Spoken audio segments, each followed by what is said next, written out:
Hello बच्चों, I am Vishal and welcome to physics classes.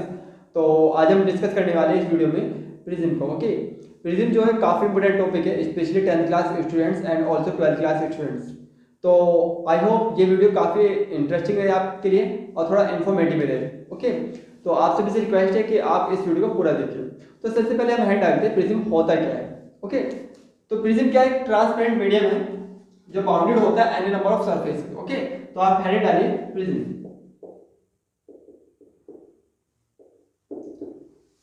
तो prism हमने बताया कि प्रिज्म जो है ट्रांसपेरेंट मीडियम है, ओके, जो बाउंडेड होता है any number of surfaces. Actually जो हम यूज करते हैं जनरली वो कैसा होता है? वो होता है इक्विलैटरल। ओके, जिसमें 5 सरफेसेस होती है। कितनी? 5, जिनमें 2 सरफेसेस जो ट्रायंगल शेप होती है। किस कौन शेप होती है? ट्रायंगल। वे आपस में क्या होती है? पैरेलल एक दूसरे के। ओके, बाकी जो 3 सरफेस है, मतलब ये वाली, इसे साइड वाली और नीचे वाली, ओके, ये आपस में क्या होती है?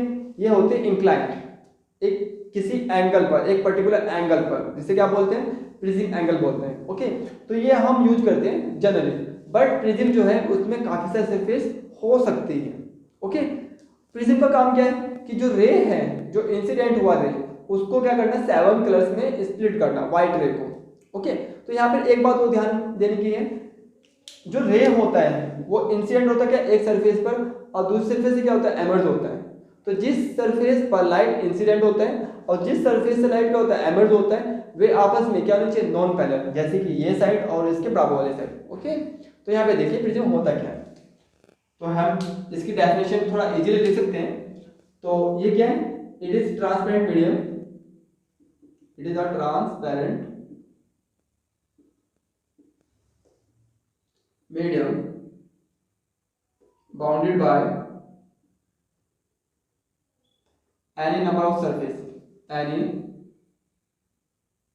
number of surfaces। और जो सरफेस होती है वो इस तरह से होती है कि जो इंसिडेंट रे जिस पर आए और जिससे लाइट क्या हो? एमर्ज हो, बाहर आए, वे आपस में क्या हो? Non parallel. ठीक है, इन सच अ वे that the surface on which light is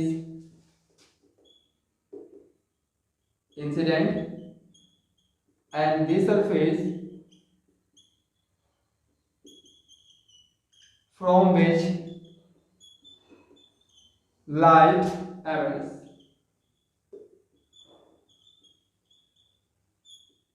okay, इस तरह के सिस्टम को हम क्या बोलते हैं? प्रिज्म बोलते हैं। ओके, प्रिज्म जो हम जनरली यूज करते हैं वो क्या होता है? उसको हम बोलते हैं इक्विलैटरल। तो यहाँ पे देखिए हम यूज करते हैं इक्विलैटरल को। जनरली हम यूज करते हैं आपका वी यूज इक्विलैटरल। सो हम इक्विलैटरल प्रिज्म को क्या करते हैं? यूज करते हैं।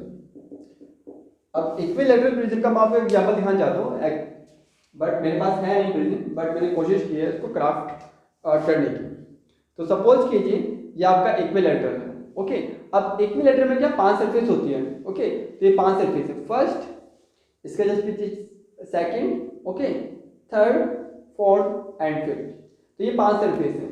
जो आपका ये फ्रंट सरफेस है और जो उसका जस्ट बैक में है, ये आपस में क्या पैरेलल है और ट्रायंगल शेप है। किस शेप में? ट्रायंगल। ओके, बाकी की जो तीनों सरफेस है ये क्या आपका? ये आपका रेक्टेंगल शेप में है और ये इंक्लाइंड है, मतलब जो थोड़ा झुका हुआ है। कैसा है? झुका हुआ है। ओके, अब देखिए इस सरफेस पे क्या आता है? रे इंसिडेंट होते हैं, और इस सरफेस से रे क्या होता है? एमर्ज होता है, मतलब बाहर की ओर आता है। तो इस सरफेस से रे इंसिडेंट हुआ, मतलब इस पे आपतित हुआ, और इस सरफेस से क्या बाहर आ गया।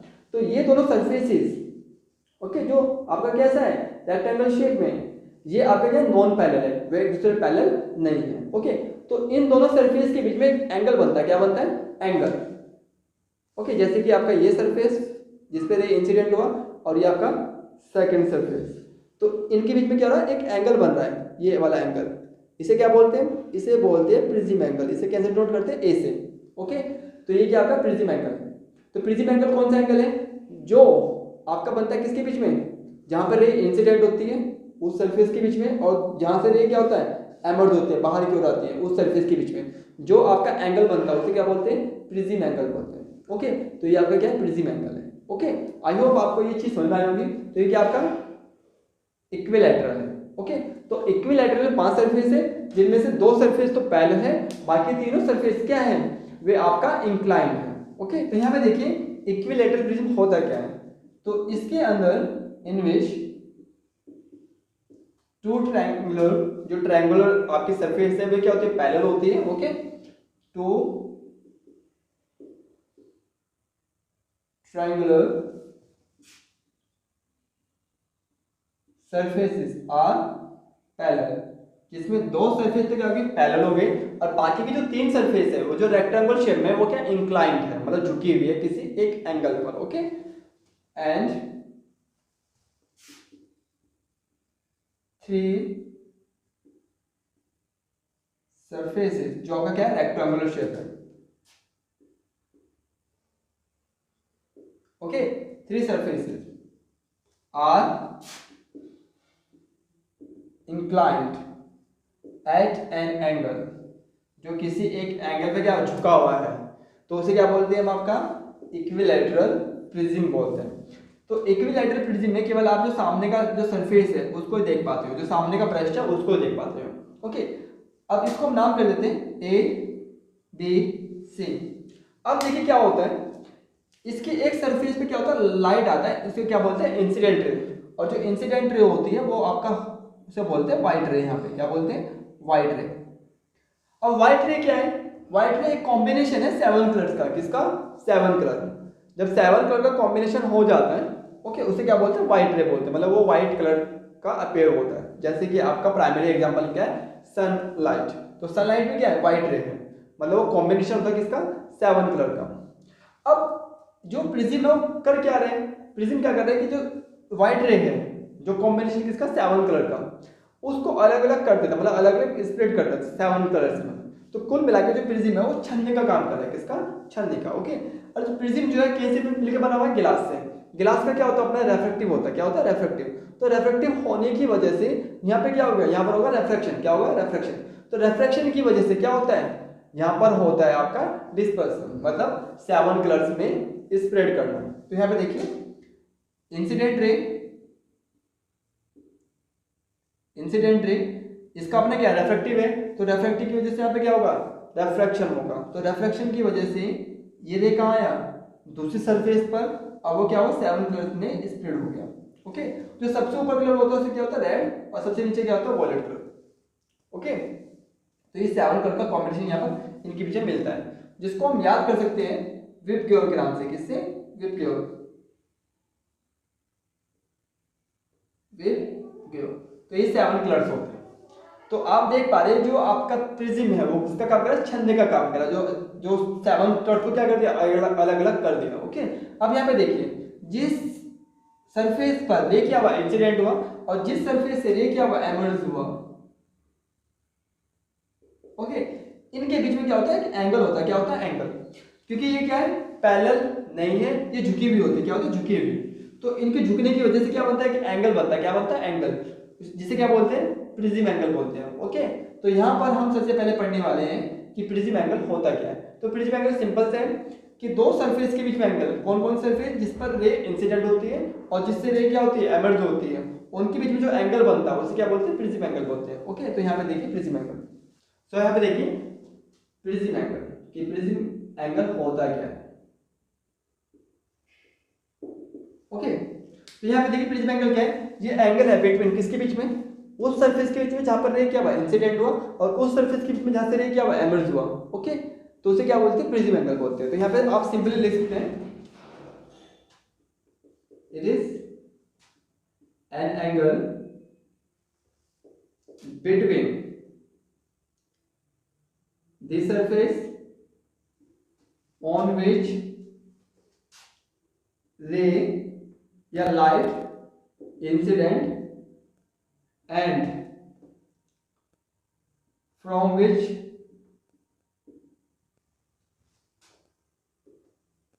light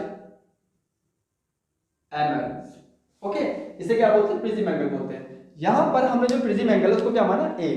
तो ध्यान रहे कि इस केस में प्रिज्म एंगल क्या है, ए है। ओके, तो यहाँ पे हम लिख सकते हैं इट इज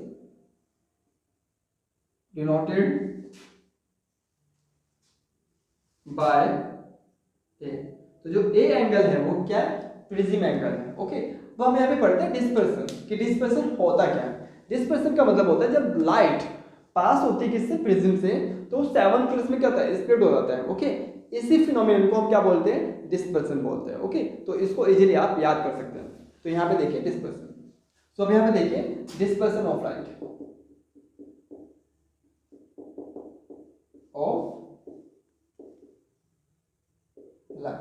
तो डिस्पर्सन ऑफ लाइट क्या है कि जब लाइट आपका पास होता है किसी प्रिज्म से और वो 7 कलर्स में क्या होता है, स्प्लिट हो जाता है, उसे क्या बोलते हैं, डिस्पर्सन ऑफ लाइट। ओके, तो यहाँ पे देखिए when white light passes through a prism, okay, and it splits into constituent 7 color। जब वो 7 कलर्स में क्या होता है, डिवाइड हो जाता है, उसे क्या बोलते हैं, डिस्पर्सन बोलते हैं। ओके, तो this phenomenon is called dispersion। Okay, अब डिस्पर्सन को और अच्छे से समझने के लिए हम इधर की ओर एक डायग्राम ड्रॉ करते हैं, ठीक है, प्रिज्म के लिए। तो यहाँ पे देखिए हम ड्रॉ करते हैं सबसे पहले प्रिज्म को। अब हमने इसको नाम दिया ए बी सी। अब प्रिज्म कैसे मिलके बना हुआ, गिलास से मिलके बना हुआ। ओके, ये वाला एंगल इसका ए है और प्रिज्म के चारों साइड क्या है, ए है। तो प्रिज्म कहाँ रखा हुआ है, ए में रखा हुआ है। और हम पढ़ चुके हैं ये गिलास का है। ओके, हम पढ़ चुके हैं कि गिलास का रिफ्रैक्टिव है, किसका रिफ्रैक्टिव, गिलास का, वो ज्यादा किससे होता है, एयर से। तो गिलास का रिफ्रैक्टिव ज्यादा किससे, एयर से, मतलब एयर का रिफ्रैक्टिव गिलास से कम है। हमने ये भी पढ़ा था रिफ्रैक्शन में, सपोज कीजिए ये आपका गिलास है और ये क्या आपका एयर। ओके, ये क्या नॉर्मल है, क्या नॉर्मल। जब रे एयर से कहाँ जाता है, गिलास के अंदर, जब रे गिलास के अंदर जाता है तो उसका एंगल गिलास के अंदर क्या बनता है, कम बनता है। इसका मतलब आप इन शॉर्ट ऐसा पढ़ सकते हैं कि जिस मीडियम का रेफ्रेक्टिव ज्यादा होगा उस मीडियम में एंगल कम बनता है, और जिस मीडियम का रेफ्रेक्टिव क्या हो, कम हो, उस मीडियम में एंगल क्या बनता है, ज्यादा बनता है। ओके, इस चीज को आप दिमाग में बिठा लीजिए। दोबारा से रिपीट कर रहा हूं कि जिस मीडियम का रेफ्रेक्टिव कम होगा उस मीडियम में एंगल ज्यादा बनेगा, और जिस मीडियम का रेफ्रेक्टिव क्या होगा, ज्यादा होगा, उस मीडियम में एंगल कम बनेगा। ओके, अब यहां पर आइए, एक रे आई, इसको क्या बोलते हैं, इंसिडेंट रे। इंसिडेंट रे ये सब बोलते हैं व्हाइट रे। ये व्हाइट रे कहां पर आया, एक सरफेस पर प्रिज्म की। ओके, अब रे जो है वो एयर से कहां जा रहा है, गिलास में। अब एयर का रिफ्रैक्टिव कम है, गिलास का रिफ्रैक्टिव ज्यादा है, तो इसका मतलब है गिलास के अंदर रे का जो एंगल है नॉर्म के साथ क्या बनेगा, कम बनेगा। ओके, तो यहां पे देखिए सबसे पहले हमें ड्रॉ कर लेते हैं नॉर्म। तो ये क्या मान लिया हमने, नॉर्म मान लिया। ओके, तो ये क्या आपका नॉर्मल, कोई बात नहीं। ओके, ये रे सीधा जाना चाहिए था, बस सीधा नहीं जाएगा, क्यों, क्योंकि इसका क्या अपना रेफ्रेक्टिव है, और जो रेफ्रेक्टिव है, रेफ्रेक्टिव की वजह से जो अंदर रे है वो क्या बनाएगा, एंगल कम बनाएगा। कहां की ओर झुकेगा, नॉर्मल की ओर, क्योंकि एंगल कम दिखाना है तो कहां की ओर झुकाना पड़ेगा, नॉर्मल की ओर। तो ये आपका सीधा ना जाके वो थोड़ा झुकता है। ओके, कहां पर आ गया, सेकंड सरफेस पर। तो आप कह सकते हैं रे कहां पर इंसिडेंट होगी, सेकंड सरफेस पर। जब सेकंड सरफेस पे इंसिडेंट होगी, आप यहां पे क्या डाल सकते हैं, नॉर्म डाल सकते हैं। तो हमने क्या डाला, नॉर्म डाला, तो ये भी क्या नॉर्मल है। अब रे क्या हुआ, गिलास से कहां जा रहा है, एयर में। इसका मतलब है कि डेंसर मीडियम से, या कह सकते हैं ज्यादा रेफ्रेक्टिव मीडियम से कहां जा रहा है, लो रेफ्रेक्टिव में। इसका मतलब है कि जो एंगल है वो क्या बनेगा, ज्यादा बनेगा। अब एंगल ज्यादा दिखाना है किससे, नॉर्म से, तो नॉर्म से क्या होगा, दूर हटाना पड़ेगा, क्योंकि जितना नॉर्म से दूर हटाओगे उतने क्या बनेगा, एंगल बन जाएगा। तो इस वजह से जो रे है कहाँ की ओर जाती है, नीचे की ओर, ना कि ऊपर की ओर। ओके, और यहाँ पे क्या होता है, स्प्लिट होता है कितने कलर में, 7 कलर्स में। तो सबसे ऊपर क्या होता है, रेड, और सबसे नीचे वायलेट। ओके, आप इसको याद कर सकते हैं विप की ओर से, किससे, विप की ओर। तो यहाँ पे देखिए विप की ओर, तो V for violet, okay, violet,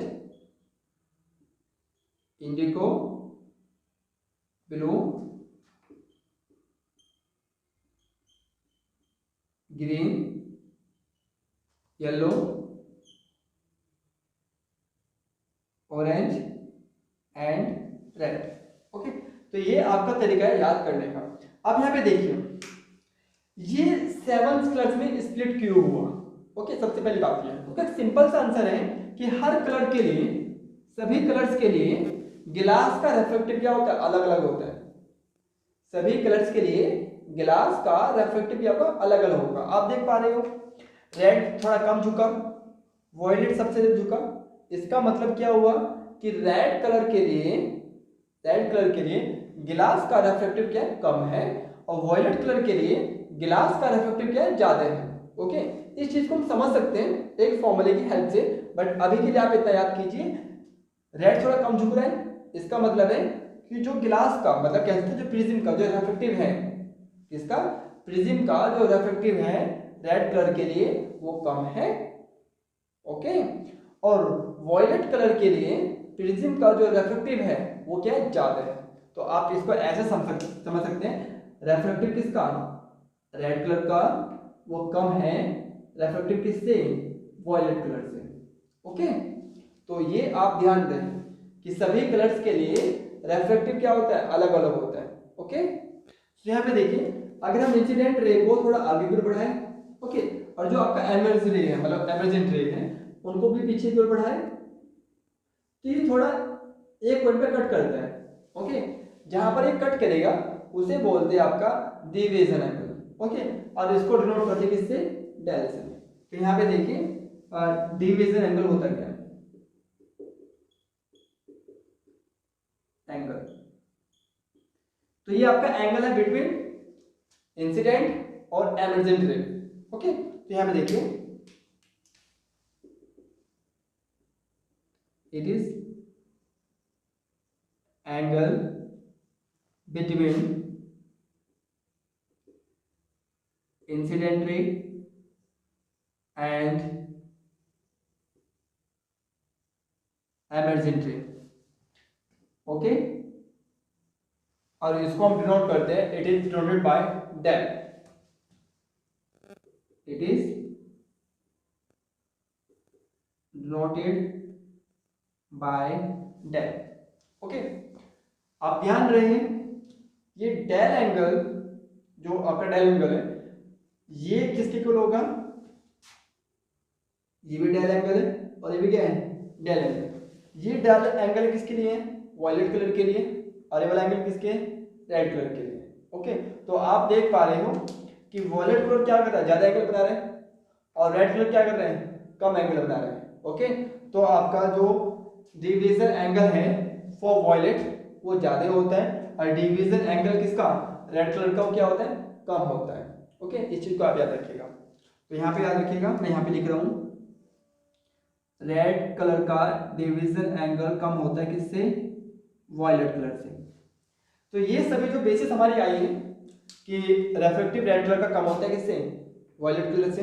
इसी तरह से डिवीजन एंगल रेड कलर का कम होता है किससे, वॉयलेट कलर से। वो ऐसा क्यों होता है उसको हम प्रूफ कर सकते हैं यहाँ पे एक फॉर्मूले की हेल्प से, तो उसको आप देखिए कैसे हम प्रूफ करते हैं। ओके, देखिए प्रूफ, तो प्रूफ करने के लिए हमें जो आपका ये डायग्राम बना उसकी हेल्प यहाँ पे लेते हो। तो यहाँ पे कैसे देखिए, ये वाला जो एंगल है उसको हम क्या बोलते हैं, आई। ओके, ये थोड़ा झुका कहाँ की ओर, नॉर्म की ओर, तो इसे क्या बोलोगे, आर एंगल। इसी तरह से इस वाले एंगल को आर डैश। ओके, और जो आपका कोई भी एक रे मान लीजिए, चाहे वॉयलेट चाहे रेड, कोई भी एक जो भी आपको माननी है। ओके, तो अभी के लिए मैं सपोज कीजिए मैं केवल ले रहा हूँ किसको, वॉयलेट को, या फिर आप वॉयलेट मत बोलिए, ये वाला एंगल क्या है, आई डैश। ओके, तो ये आपका आई डैश है। तो आप देख पा रहे हो ये रे और ये रे आपस में इससे कट कर रहे हैं, तो इसका मतलब ये एंगल किसके इक्वल, इसके इक्वल। तो मतलब आई एंगल किसके इक्वल है, इस पूरे एंगल के। ओके, तो ये पूरा एंगल क्या है, आई एंगल। अगर इस एंगल में से मैं आर को माइनस कर दूं तो क्या बचेगा, ये वाला एंगल। ओके, तो इसका मतलब आप कह सकते हो आई माइनस आर। सिमिलरली यहाँ पर ये आप क्या कर रहे हैं, क्रॉस कर रहे हैं, तो आई डैश किसके इक्वल है, इस पूरे एंगल के। अगर आई डैश में से माइनस क्या कर दूं, आर डैश, तो क्या बचेगा, ऊपर का एंगल ना, तो यहाँ का बच जाएगा I dash minus R dash. Okay, अब इन सबको नेमिंग कर लीजिए। नेमिंग क्या, कि ए बी सी, ओके, इस पॉइंट को डी मान लीजिए, ई एफ, इस पॉइंट को जी। अगर आप ट्रायंगल है कौन सा, जी जी डी एफ, मतलब ऊपर का ट्रायंगल। ओके, तो इसमें आपको देख पा रहे हो कि ये कुछ इस तरह का ट्रायंगल बन रहा है। तो ये क्या आपका बाहर का एंगल है, और आपको पता चाहिए जो बाहर वाला एंगल होता है वो इक्वल होता है किसके सम के, अपने अपोजिट एंगल्स के सम के। ओके, जैसे यहाँ पे डेल है, डेल के अपोजिट एंगल कौन है, आई माइनस आर और I dash minus R dash. Okay, तो किसके इक्वल होगा ये, डेल के। तो यहाँ पे देखिए in triangle D G F, तो आप कह सकते हैं कि डेल एंगल किसके इक्वल है, I minus R plus I dash minus R dash. अब आई डैश और आई को तो एक साथ लिख लीजिए, और आर और आर डैश को एक साथ, दोनों के साथ क्या माइनस है, माइनस बाहर लेके आओ।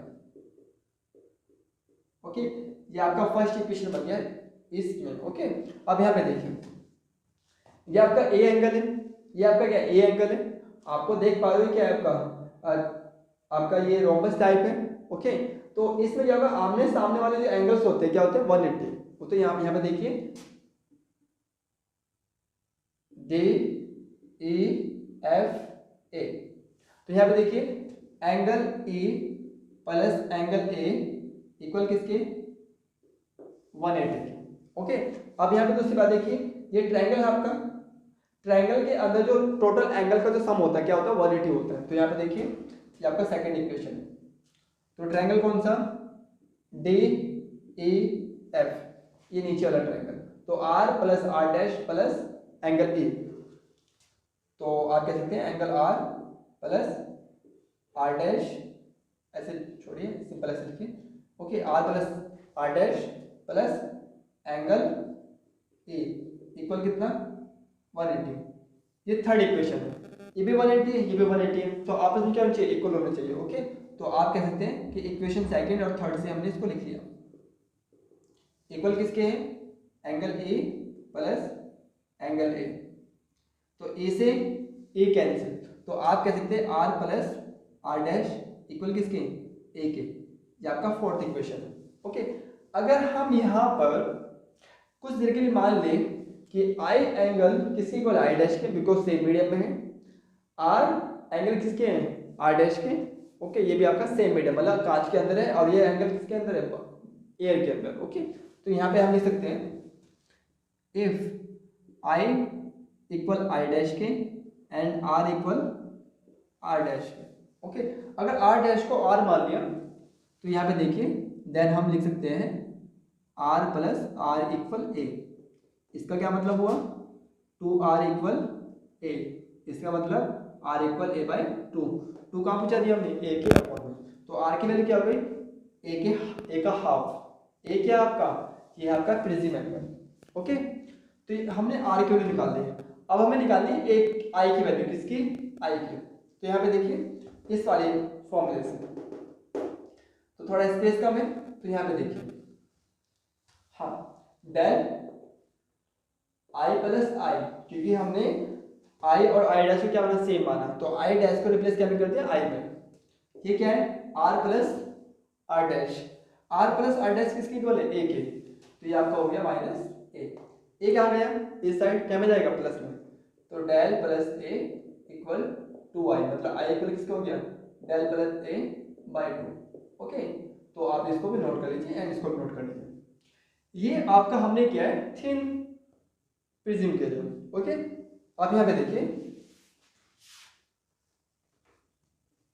थोड़ा स्पेस को मेंटेन करते हुए, तो यहाँ पर स्नेल लॉ का अप्लाई करते हैं। किसको? Snell law. तो क्या होता है? Sine I over sine R. Okay, I की वैल्यू ये रही, आर की वैल्यू ये रही, दोनों का आप पुटअप कर सकते हैं। तो एन इक्वल क्या हो गया आपका? Sine del A by two, ये क्या होगा? A by two. तो ये आपका एक फॉर्मूला आ जाता है। एक्चुअली आपके सिलेबस में है नहीं, जो यूपी बोर्ड के बच्चे हैं शायद उनके सिलेबस में हो सकता है, तो आप देख लीजिए इस को। ओके, अब हम इसको प्रूफ कर, ये तो हमारा प्रूफ हो गया प्रिज्म के लिए, बट हम बात करते हैं थिन प्रिज्म की, क्योंकि जो हम यूज करते हैं वो थिन होता है। ओके, तो यहाँ पे देखिए थिन प्रिज्म के लिए, तो मैं जो नीचे का पोर्शन है उसको रफ कर रहा हूँ।